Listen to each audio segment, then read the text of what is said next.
Hello, good afternoon, and welcome to this Uplift webinar, 7 Steps to Startup Sales Success. For transparency, this session is being recorded for future generations to marvel over. I'm Alastair, co-founder of the Uplift Partnership and your host for this session. My background is 25 years in business development, running professional services teams and building technology products. And I'm joined today by my co-founder and partner in crime, Kiran Gill. Hi, everybody. My name's Kiran. I've got 20 years worth of experience frontline sales. So I've done a lot of jobs there, sales operations. I've also done sales management, also frontline sales and business development as well. Thanks, Kiran. We create sustainable performance in sales by combining our expertise in business, sales, coaching, and technology. And we're also a certified B Corp in the UK. We're very excited today to talk you through our 7 steps for startup sales success. And Kiran, maybe you could, before we show those 7, talk a little bit about why we came up with that and how these steps came about. Of course, Alastair. Yeah, it's really the 7 steps comes out of several years worth of work, actually. So before Alastair and I both got together and started talking about, what were the fundamentals for companies to do when it came up to their sales processes, and how do companies become more successful? There was a lot of research went into this, and going through the years of working with lots of different companies around the globe, I realized that the companies that were being super successful were doing things in a particular way. And there were certain principles and certain fundamentals that they had in place that lots of other companies that were finding it more difficult just didn't have. And when Alastair and myself got together a few years ago to start the Uplift Partnership, we started discussing these in more detail. And this has now come out into the 7 steps, where we've built this framework with 52 different points and brought it all together within this 7-step process to help companies become more successful, especially companies that are just starting up, who don't know what to do and where it comes from. So there's a lot of time spent on this, Alastair, as you would think. Yeah, and distilling down work with companies like Simbidyne, Optima Consulting, and others in that startup space, and many more. Without further ado, here are the 7: sales strategy, team structure, tech stack, lead generation, deal closing, customer success, and crucially, continuous improvement. Those are the 7. And what we're going to do now is move through each of those steps and pick out a sub point and just chat about it for a couple of minutes. So we'll look at each section, tell you why it's important, and pick something out as we move around that wheel and just start to bring that to life a little bit more. So that first section is sales strategy. And these bullets are the areas that we see as critical inside sales strategy. One's highlighted here. Kiran, you're going to talk to us a little bit about ideal customer profile. Why have you picked that in sales strategy?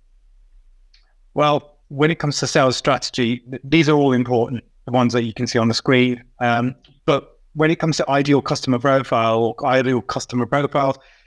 it's somewhere that you really do see that companies do lack the kind of the specialized or the expertise of building a proper customer profile. The better this is, and the more kind of strategic and more targeted this is, the better your sales results will be. And for some reason, a lot of the companies that we work with that have been finding this difficult kind of cut over these parts and don't actually go into detail when it comes to their ideal customer profile. They can make out that they know what their ideal customer profile is, they know who they're selling to, but when you really start scratching away at the surface, you suddenly realize it's very generic. So when we talk about ideal customer profile, what we want to see here from a startup, and this is, if you've got your own startup, this is where you should be going, is It really needs to be detailed. You need to get down to the fundamentals of what the ideal customer looks like. So where are they located? How big is their company? How many people should there be in a certain department, depending on what you're selling? So your service, your solution, your product, whatever it is, has to fit that demographic perfectly. And the more and more concise you can be with the information you build with your ideal customer profile, the better you're targeting. The better you're targeting, that means then you can speak to that person directly. And that feeds into the rest of the 7 steps. So getting this right and doing this up front and doing the hard work really pays off in the long term. And if I was a startup founder or running sales at a startup today and I didn't have one, how long should it be? How many pages? What kind of format? What should it look like? Realistically, try to get it down on one page of A4 to start with. You can go into a lot more detail, like most things can. But remember, different ideal customer profiles for different products could exist, also for different target markets. So your ideal customer profile for a customer in Europe might look slightly different to one that's based in Africa, or different to the ones in the Americas. So, but the fundamentals will all be the same. So try to get it onto one piece of paper or one piece of A4 paper or one, screen or, Word or Google Sheets or whatever you use, and try to get it down onto there and just start with the basics and just get that down and then try to get it into more and more detail if you can, because it just helps your marketing team, your lead generation team, your marketing collateral. It just helps define all of that better, getting this right. And like most things in work and life, the more effort you put in, the more you get out, and you'll end up discussing it and refining it and improving it. So yeah, absolutely crucial part of sales strategy. Let's move on to section 2, which is team structure. 7 bullets here that we see as absolutely fundamental. You've highlighted today sales organization setup. Why have you picked that? So like any good organization or team, you need to have people doing different roles. Now, if you're a startup, you probably started off with a very small team and lots of people doing different roles. And we've run into that multiple times, Alastair, as we've always said, where people are doing different jobs. However, when you start building your sales organization, you need to start thinking about what roles and what will people be doing within that team. So the way I like to set it up, and this is your basics. Remember, this is your fundamentals. This is your foundation. That's what we're talking about here today. What you really need, you're going to start off with is probably a salesperson. And that salesperson is probably going to be your key account person. That's the person who's going to be closing the deals. Now, you might then want to add a SDR to that. That's a sales development representative who is basically there to feed or build leads. After that, you can start thinking about a sales manager, bringing a sales manager in, going to do all these, by that time, you're probably going to get you're the account manager if you're a founder-led company. You're probably building all these processes. You can then start thinking about bringing in sales management. Then after that, once you've got a few customers, you then start thinking about customer success managers. Now, these are the people who are going to help retain your customers. And then, and who knows in which order you're going to do this, but then at some point, you might start thinking about a pre-sales person. That's if you're in selling solutions. So you might have somebody who's there who's very technical, helping you to sell your technical solution to customers. And possibly you might even be integrating parts of marketing into that. So this is your full team, your stack of people that are going to help. Now, and these roles could be split. You might have one person who's doing a bit of this, a bit of that at a time. However, over a period of time, what you're hoping to do is grow the sales organization to be very, very kind of clear in what their goals and targets are. So your sales manager's leading a team of account executives. You've got a cluster of SDRs, sales development guys who are feeding your account executives, and around that you've got your customer support people, your pre-sales people, all feeding in. So this team is your organization, and having them define the descriptions helps you become more successful. And if you can get this done very early on, it just helps you be more successful quicker once you start moving. Yes, and beautifully articulately put, my friend, and that kind of growth about what you need to bring in and how you grow. And if you're a founder right at the beginning of your journey, we're working with a health tech startup at the moment, and it's pretty much just the founder doing sales. But she does have a couple of other people, not necessarily in the organization, who are helping her out with other jobs. She's got some virtual assistants who are helping with some SDR work. So even she's on her own, she's still able to outsource some of those jobs and kind of create a team and then wear different hats herself. So I think thinking about it in different hats and different roles, even if it's just you, is a good way to get that process going. Thank you, my friend. Let's move on to section 3, which is the tech stack. 6 really important parts inside the tech stack here. And the one that I'm going to pick out and talk about is the website. Spent many decades building, deploying, operating, optimizing websites for sales. And the reason I've picked the website is because it is effectively your HQ, digital or otherwise. It's the headquarters where you want to drive people to. You want to drive traffic there because that's where your buyers are going to read about you, make contact, and potentially book meetings. So driving traffic there is absolutely essential. It's essential that you've got the right SEO practices in place so people can get to your website, and that that's then feeding into your content generation engine with blog posts. It's also where you're articulating really the value proposition and your copy around those words. And it's essential that every page, in fact, every section on your website has a very clear call to action that starts with a verb, encouraging buyers to take further action to learn more about you or perform some action to get in touch with you. It's also where your website's also where you're connecting your email marketing, so your newsletter connection through MailChimp or what else, you're managing your email lists. And so it is absolutely the fundamental cornerstone, really, of your tech stack, that you have a functioning, high quality website. Before we move on, anything you'd like to add, Kiran, on that tech stack and that website piece?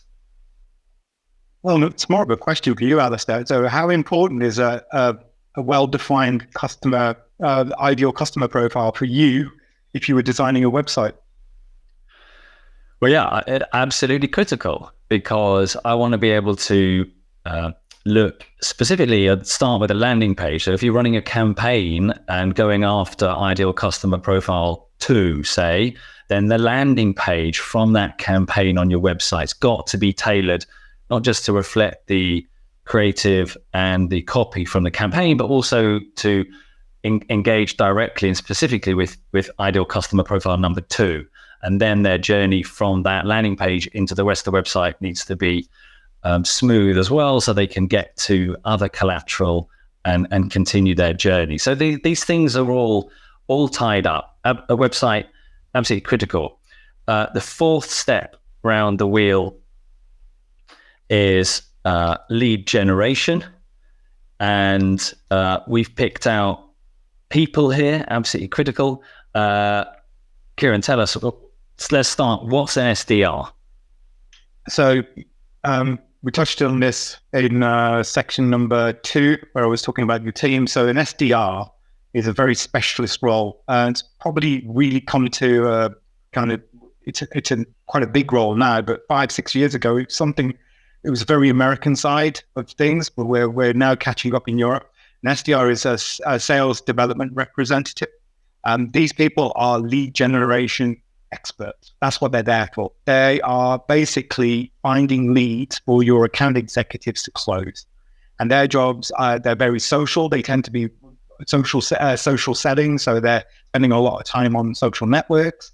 But they're also doing, normal networking, and they're also thinking about how to find customers in different places. So, whether it's events, whether it's networking, whether it's social, whether it's, wherever it is, their job is to make sure that they're targeting the right people and they're bringing those people in. They are very specialist. They tend to be more junior, and these people will hopefully in your organization end up being your account executives in the future. So it's a great place to bring in juniors, get them up to speed, and then push them into the main role of selling or closing. And the great thing about SDRs is it's a fast moving role. They are really, really generating leads and having multiple conversations at times, and then moving on and hot leads to your account executives. And for founders who feel like they're doing all of the sales function themselves, and they're not sure what to do next in order to generate leads and drum up business, doing a bit more research about what an SDR should be doing day to day and putting that hat on would be a great place for founders to go to. So yeah, look, thanks for that. Really, really interesting. Again, that we're kind of coming back to picking on the people, because that's how it goes. And what we found is that even if you're not super confident or comfortable with posting, original posts on social media, actually a crucial part of the SDR is commenting and being part of the conversation that's happening online in order to work the LinkedIn algorithm or others, so that you're attracting comments and likes and feedback from others, and you're part of the discussion, part of the sales discussion around your particular industry. So that SDR role, really critical. Let's move on to the next section on the wheel, which is number 5. Deal closing, absolutely crucial and a big favorite of ours. Why have you picked process from this long list, my friend? We could go into all of these. Talking about the 52, you could go into all of them because they're all interesting for a sales node like myself. But if you think about process is the fundamental when it comes to closing, that you have a process in place, that you know how to close. So what happens when your SDR or whoever generates a lead and it's time to do, you're putting through a process. Now, if your process is random, you might do different things for different customers. The more structured or the more dynamic your process tends to be, where it's been actually formally documented, the better it is. So what we want to see here is that you've actually thought about the process. When you get a customer, what happens? What happens to you when you get a prospect in? What do you do? What is the things that you will do at that first stage, in that prospecting stage? What happens when they go into the second stage of your sales process? Now, that might be depending on how you've structured your sales process, and maybe you haven't, or maybe you have, and it's just basic. But what happens when they go into qualification or whatever you call it, discovery, some companies call it. And then discovery, what happens after that? Do you go to present? Do you go to sending a contract? How do you do that? It's all the way around. That's the documentation, the process. The easier it is to find where the problems are.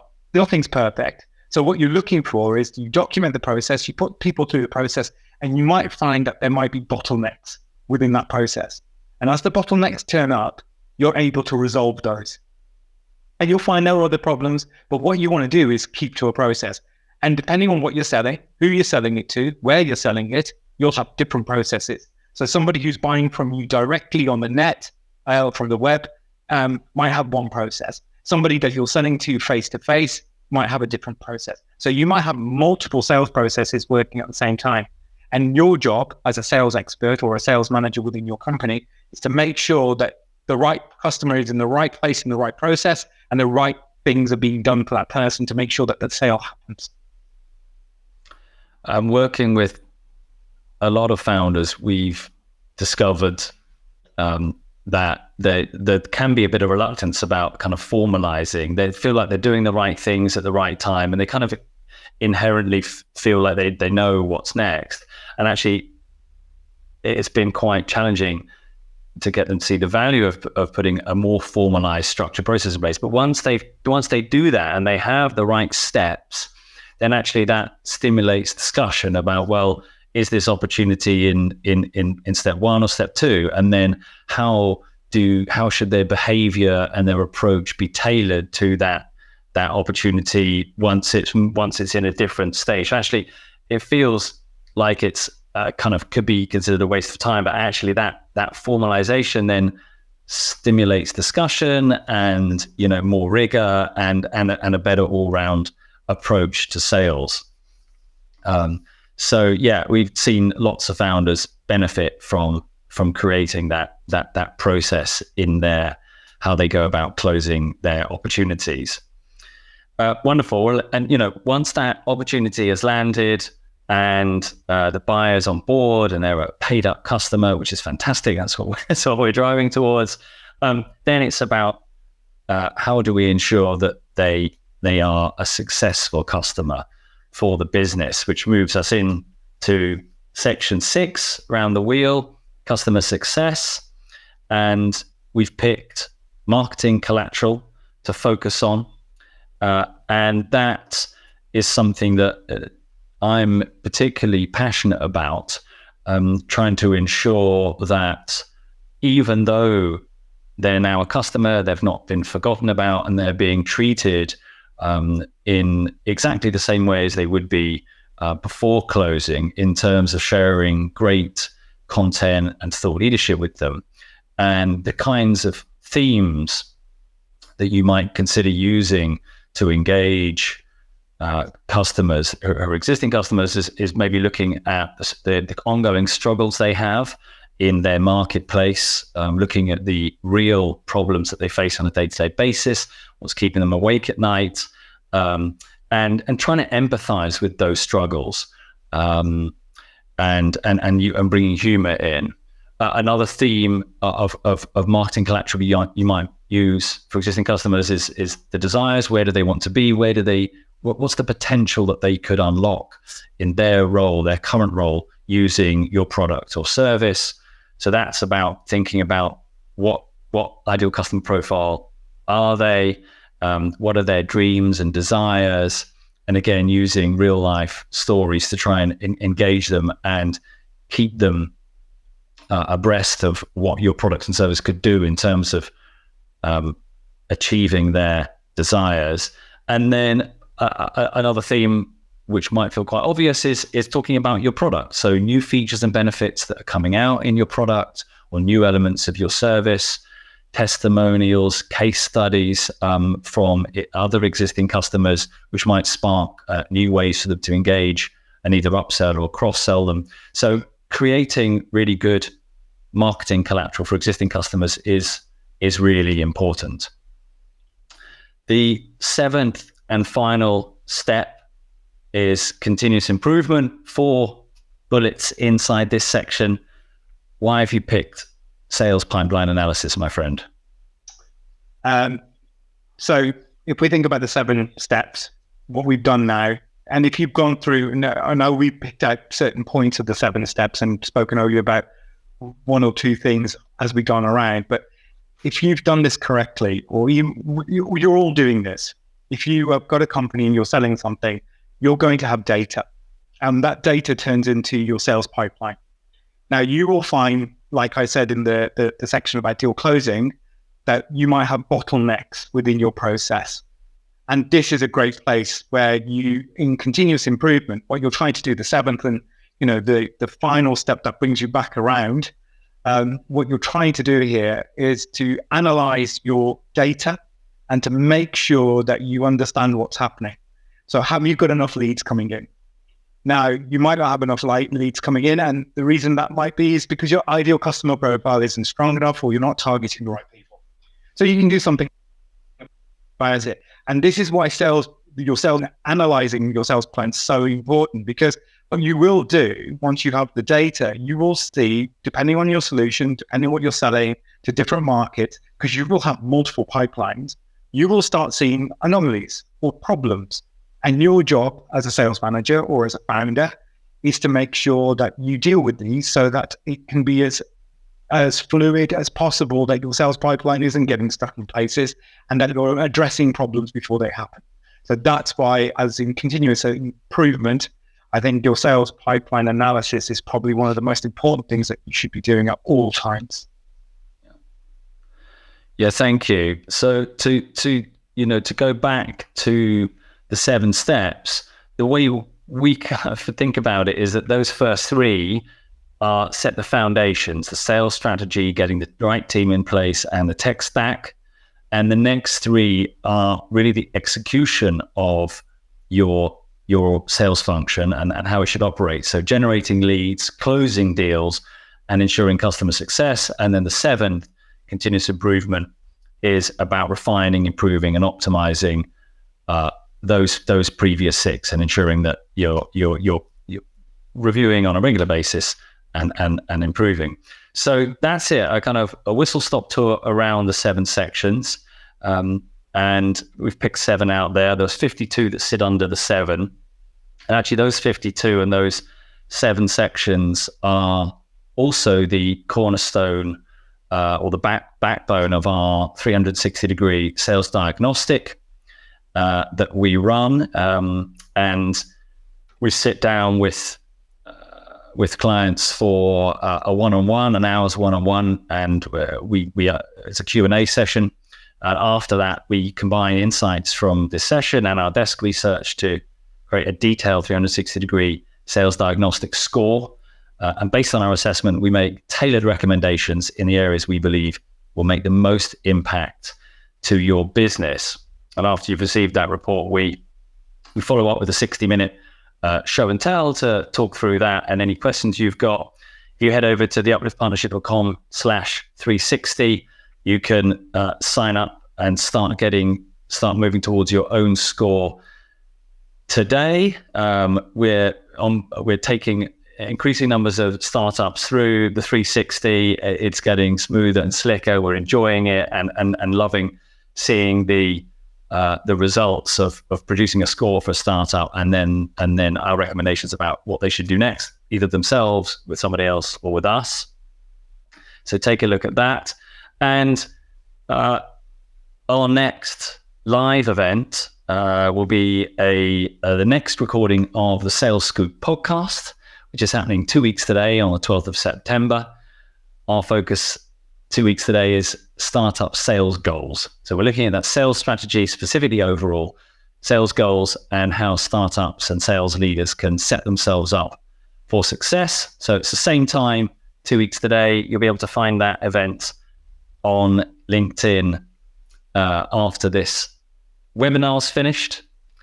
And really, that's us. We're coming to the end of our half hour. Timed it very nicely.